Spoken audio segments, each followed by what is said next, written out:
दोस्तों, क्रांतिकारी जय भीम। मेरी बात को हमेशा याद रखना। अगर घर में बैठकर न्याय मिल गया होता ना तो अदालतें नहीं होती। घर में बैठकर न्याय मिल गया होता तो हमें इतना संघर्ष नहीं करना पड़ता। घर में बैठकर न्याय मिल गया होता तो आज जितेंद्र मेघवाल को भी न्याय मिल चुका होता। अगर घर में बैठकर न्याय मिल गया होता तो आज हाथरस की हमारी बहन मनीषा वाल्मीकि को भी न्याय मिल गया होता। अगर घर में बैठकर न्याय मिल गया होता तो जालोर में इंद्र मेघवाल को भी न्याय मिल गया होता। अगर घर में बैठकर न्याय मिल गया होता तो सड़कों पर हमें लाठियां खानी ना पड़ती। अगर घर में बैठकर न्याय मिल गया होता तो हमें पुलिस थानों के चक्कर नहीं लगाने पड़ते। अगर घर में बैठकर न्याय मिल गया होता तो आज इतने इतने मुकदमे लेकर अपने सर पे मैं छिपता फिरता नहीं घूमता रहता। अगर घर में बैठकर न्याय मिल गया होता तो मेरा मासूम बेटा जो आज पापा पापा करता रहता है, मैं उसको टाइम देता। अगर घर में बैठकर न्याय मिल गया होता तो मैं अपनी पत्नी को टाइम देता। अगर घर में बैठकर न्याय मिल गया होता तो मेरे बुजुर्ग पिताजी हैं, 75 से ज्यादा उम्र हो रही है उनकी, मैं उनके पास उनकी सेवा करता। अगर आर्मी से रिटायर हैं वो, यदि घर में बैठकर न्याय मिल गया होता तो मेरी माताजी हैं, बुजुर्ग माताजी, मैं उनकी सेवा कर रहा होता। यदि घर में बैठकर न्याय मिल गया होता तो आज मेरे 2 बच्चे जो चले गए वो भी जिंदा होते। यदि घर में बैठकर न्याय मिल गया होता तो निशा तंवर एडवोकेट को निशाना ना बनाया जाता। यदि घर में बैठकर न्याय मिल गया होता तो आज निशा तंवर एडवोकेट के पिताजी जेल में ना होते बेकसूर।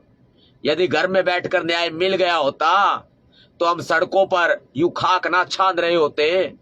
बहुत से लोग ये समझ रहे हैं कि संसद में आवाज उठाने से सारी मुश्किलों का हल हो जाएगा। आप गलत सोच रहे हैं। यदि संसद में बैठने से, संसद में चिल्लाने से यदि सारे दुखों का अंत हो गया होता तो बहन मायावती जी को इस्तीफा ना देना पड़ता। अगर मेरी बात आपको सच लगती हो तो 3 जुलाई को सुबह 10 बजे जंतर मंतर आ जाओ। एक बेटी आपका इंतजार करेगी, एक छोटे मासूम बच्चे की मां आपका इंतजार करेगी जो 2 बच्चों को भी खो चुकी है। एक बच्चा है, उसकी पढ़ाई में भी टाइम नहीं दे पाती है। एक बहन आपका इंतजार करेगी जो 3 भाइयों को खो चुकी है। एक बेटी जिसका पिताजी जेल में है। एक बेटी आपका इंतजार करेगी जो हरदोई में फर्जी मुकदमे 16 से ज्यादा लोगों पे लगाए गए, उनको हटवाने की कोशिश कर रही है। एक बेटी आपका इंतजार करेगी, एक बहन आपका इंतजार करेगी जो चांदपुर में, बिजनौर के चांदपुर में 96 से ज्यादा लोगों के ऊपर फर्जी मुकदमे दर्ज कर दिए गए। जंतर मंतर दिल्ली आपका इंतजार करेगी, भाई आ जाना। अरे भैया, इंसान इंसान से प्यार नहीं करता, मुझे पता है सारा। इंसान इंसान से प्यार नहीं करता है भाई। अगर इंसान इंसान से प्यार कर रहा होता है तो ये संविधान मैं छाती पे चिपका के ना घूमता। ये संविधान मुझे छाती पे चिपका के घूमना पड़ रहा है भाई। और जो संसद में संविधान लहरा रहे हैं ना लोग, वो भी अपना पूरा भरसक प्रयास कर रहे हैं कि संविधान लागू हो जाए। बहुत अच्छा कर रहे हैं वो लोग, लेकिन सड़क पर लड़ाई पूरी नहीं हुई है भाई। अरे आ जाओ मेरे दोस्तों, घरों से बाहर निकल लो। इज्जत दांव पे लगी है। बाबा साहब की प्रतिमा तोड़ दी भाई चांदपुर में, उसको दोबारा लगवाना है तो दिल्ली आ जाओ जंतर मंतर पे 3 जुलाई को। और भाई सबसे बड़ी बात, पुरानी संसद भवन में से बाबा साहब अंबेडकर जी की एक प्रतिमा जो है, अन्य महापुरुषों की भी प्रतिमा जो है, हटा के एक जगह से दूसरी जगह कहीं पता नहीं कहाँ भेज दी भाई। अपमान हो रहा है, अपमान। इस अपमान को सहोगे क्या? अरे इतने बुजदिल हो गए मेरे कौम के लोगों। तुमने तो सरदार उधम सिंह जी का नमक खाया है, उनका खून हो आप। तुम तो बाबा साहब अंबेडकर का खून हो भाई। जितने भाई जुड़ रहे हैं भाई, सारे भाइयों को हाथ जोड़ के क्रांतिकारी जय भीम। मैं अभिवादन करता हूं दोस्तों। इस आवाज को पहुंचाओ अपने अपने ग्रुप में, सब में पोस्ट करो। 3 जुलाई को चलना है दिल्ली। सब अपने फेसबुक पर लिखो कि मैं जा रहा हूं 3 जुलाई को दिल्ली जंतर मंतर। जिसका खून खोलता हो चला आएगा। भैया खून उबाल मारता है या नहीं मारता? जम गया है क्या खून थरा? ए भीमा कोरेगांव के वंशजों, ए बाबा साहब अंबेडकर जी के वंशजों, सरदार उधम सिंह के बच्चों, अरे खून जम गया, क्यों उबाल मार रहा है तुम्हारा खून? अरे भैया देश में आतंक फैल चुका है भाई, संविधान खतरे में है। योगी बाबा मेरे पीछे लग गया, मुझे फर्क नहीं पड़ता, लगा रहो पीछे, कोई फर्क नहीं पड़ता। लेकिन मुझे तो मेरे यूपी की चिंता है, पूरे देश की चिंता है, तभी तो लड़ रहा हूं। जब तो लड़ रहा हूं, यूपी के कोने कोने की चिंता है, बच्चे बच्चे की चिंता है मुझे। देश के प्रत्येक बहुजन, आदिवासी, SC ST OBC वर्ग की चिंता है मुझे। अल्पसंख्यक मुसलमानों की चिंता है। मुसलमान भाइयों थम भी कदे आ जाया करो। मैं तो थारे हमेशा खड़ा रहा हूं, थम आ जाया करो यार।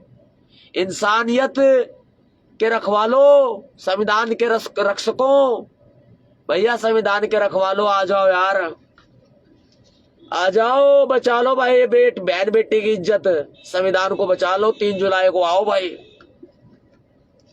ये अदना सा सिपाही भीमसेना का आपका बच्चा है, आपका भाई, आपका बेटा, आपका दोस्त है।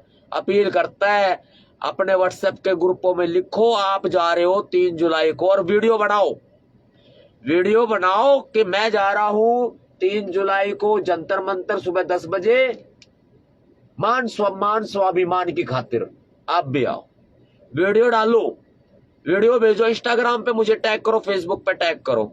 मैं अपनी टीम को बोलूंगा कि वो आपकी वीडियो हमारी टाइमलाइन पे भी चला देंगी, मेरी इंस्टाग्राम पे भी चला देंगी। मैं बोल लूंगा अपनी टीम को। ये टीम के लोग मेरे साथ बैठे हैं। ए लड़की इधर सुन। ओके इशारा कर दिया उसने, सुन रही है वो। और भैया अपने टाइमलाइन में लिखो, फेसबुक पर जाके, कोई पैसे नहीं लग रहे भाई। और अगर पैसे ज्यादा हो रहे हो तो स्कैनर दो भैया। ये आंदोलन दो ही नहीं लड़े जाते। इसको कर लेना कॉपी, देखो ये ध्यान रखना, इसको स्कैन कर लो, इसको करो स्कैन। पूरा दिख रहा है ना? मैं अपने साथ दिखा दूं, लो ये देखो। अब लोग नू ना कहे कि सतपाल तंवर का नहीं है, बस नाम चेक कर लेना भाई। ये देखो, ये देखो, ये देखो भैया, ठीक है? ये आराम से स्कैन हो जाएगा। इस पे नाम आएगा नवाब सतपाल तंवर। और बहुत सारे मनुवादी और तथाकथित बुद्धिजीवी ज्ञानवर्धक कैप्सूल ये कहेंगे कि भीख मांग रहा है। भाई मेरे समाज की रक्षा के लिए मैं मांगूंगा भीख, हाँ मैं मांगता हूं भैया, कोई दिक्कत नहीं है। मेरे समाज की रक्षा के लिए मेरे को बाबा साहब अंबेडकर जी आदेश दे के गए हैं पे बैक टू सोसाइटी का, वो मैं पूरा कर रहा हूं उनका आदेश। और आंदोलन जहां भाई कभी भी ना एक अकेला आदमी नहीं लड़ सकता। आज तक जो कुछ किया आप लोगों ने किया है, मैंने कुछ नहीं किया। मेरे ऊपर सारे मुकदमे जितने भी दर्ज हुए ना अब तक, उसमें आपकी भी हिस्सेदारी है, ध्यान रखना। लेकिन भाई याद रखना, एक साथ मिल के लड़ेंगे। अगर शहीद भी होना होगा ना तो गैल मिल के हो जाएंगे। मैं नू देखूं भाई मेरी गैल कौन कौन होगा शहीद। हालत खराब है भाई इस देश की, और इस देश को बचाओ। और आंदोलन लड़ने के लिए मैं बताता हूं 2687 रुपए कुछ है बस अकाउंट में। 2687 रुपए में आंदोलन हो जाएंगे, बताना आप भाई। इसको भर दो, भर भर के दान करो, इसको भर दो। ये देखो, इसको भर दो, चाहे गूगल पे हो, चाहे फोन पे हो, चाहे पेटीएम हो, सब चल जाएगा इसके ऊपर। इसको भर दो। ऐसे ना वो नहीं हुआ करते, आंदोलन नहीं हुआ करते। 2687 रुपए 12 पैसे कुछ पड़े हैं, मेरे ध्यान नहीं, इतना ही कुछ है भाई। मदद भी करो। देखो बड़े दिल वाले हो, बाबा साहब अंबेडकर के बच्चे बड़े दिल वाले होते हैं। अगर बड़े दिल वाले हो तो मदद भी करो, जरूरी है। मैंने अपने लिए नहीं चाहिए, मेरे पास में भगवान, मेरे भगवान जो हैं बाबा साहब अंबेडकर जी, मेरे भगवान कबीरदास जी, मेरे भगवान रविदास जी, मेरे भगवान बुद्ध जी, मेरा सब कुछ है वो। मेरे माता पिता, मेरे भगवान मेरे को बहुत कुछ दिया है भाई, मुझे अपने के लिए कोई जरूरत नहीं है। लेकिन जब मैं हार जाता हूं ना, जब लगता है कि यार मेरी गुंजाइश ना बढ़ रही, मेरी गुंजाइश ना बढ़ रही भाई, मेरी गुंजाइश ना बढ़ रही, तो मैं आंदोलन सारे पूरे करो। एक आंदोलन को नहीं, आंदोलन और भी बहुत होंगे। और 3 जुलाई ने सारे आओ भाई, इस वीडियो ने शेयर करो। बाबा साहब के बच्चों की कसम है, आपको बाबा साहब की कसम है और बाबा साहब के संविधान की कसम है। अगर आप इस वीडियो ने शेयर ना कर सको ना, तो लाइक भी मत करना, बिल्कुल गलती से भी, ध्यान रखना। शेयर करो इस वीडियो को, सब तक पहुंचाओ भाई, ठीक है भाई। क्रांतिकारी जय भीम भाई। 3 जुलाई को मिलेंगे सारे भाई इकट्ठे होके।